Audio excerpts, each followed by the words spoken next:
Hi everyone, welcome to Juan Finance, and in this video we're going to cover unit investment trust funds or UITFs and mutual funds or MFs. Now the two are also known as investment funds or simply collective investment schemes. Now, ano ba yung mechanics behind UITFs and mutual funds? Ganito yun. Merong, let's say, community ng investors and then they pool their money. Let's say, binigay nila sa bank for investments and then the banks, they have corresponding trust company or let's say corresponding mutual fund company and then meron silang fund managers.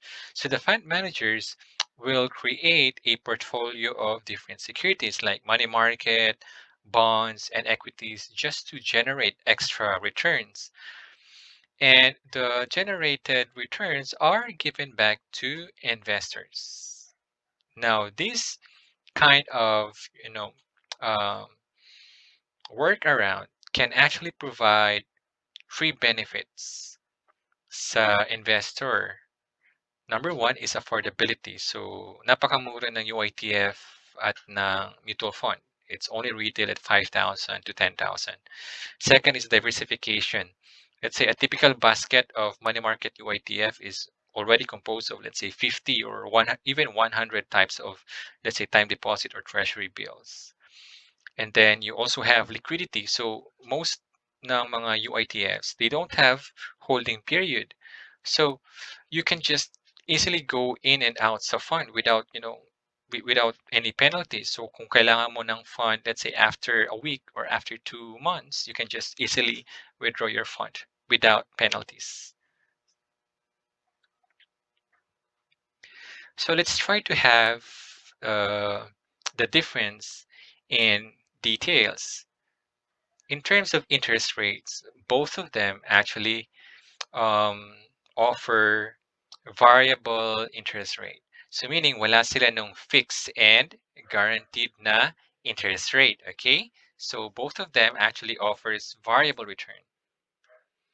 So available asset classes, meron sila ng lahat, money market, bonds, and equities. And then suited for investors, lahat din ng types ng investors.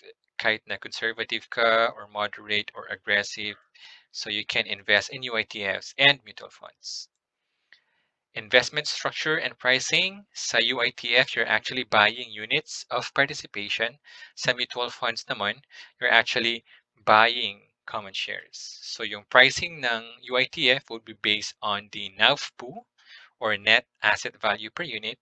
Yung sa mutual fund naman will be based on net asset value per share or NAV-PS.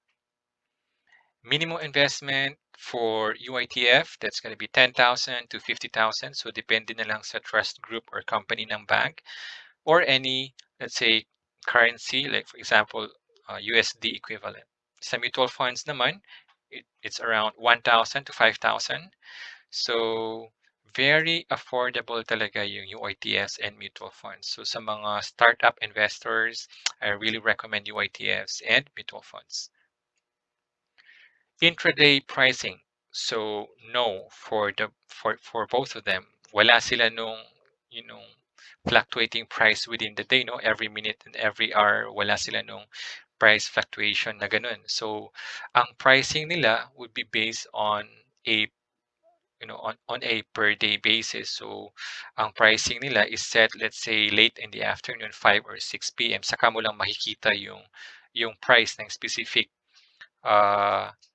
UITF or mutual fund. So nag-change doon yung NAV-PU or NAV-PS nila.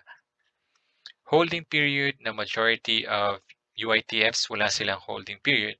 But for mutual funds, usually they have 7 up to 180 days na holding period. Fees and charges sa UITF, you have the fixed trust fee per annum, so very minimal naman, and then naka-priced in na yan sa NAVPU.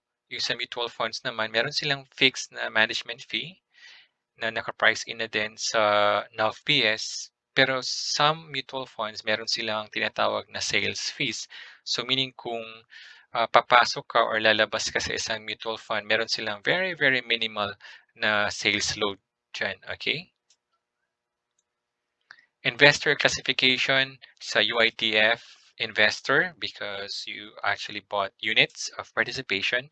Sa mutual funds naman, since you bought common shares, so you are classified as a stockholder or a shareholder. Investment outlet sa UITF, it's through the bank's trust group or trust company. Sa mutual funds naman, mutual fund company. In terms of regulators, sa UITF, ang regulating entity niyan, Bangko Sentral ng Pilipinas, and sa mutual funds naman is ang Securities and Exchange Commission. Okay, so I hope na very clear yung difference ng UITFs and mutual funds. So that will be all for this video. Thank you very much for watching.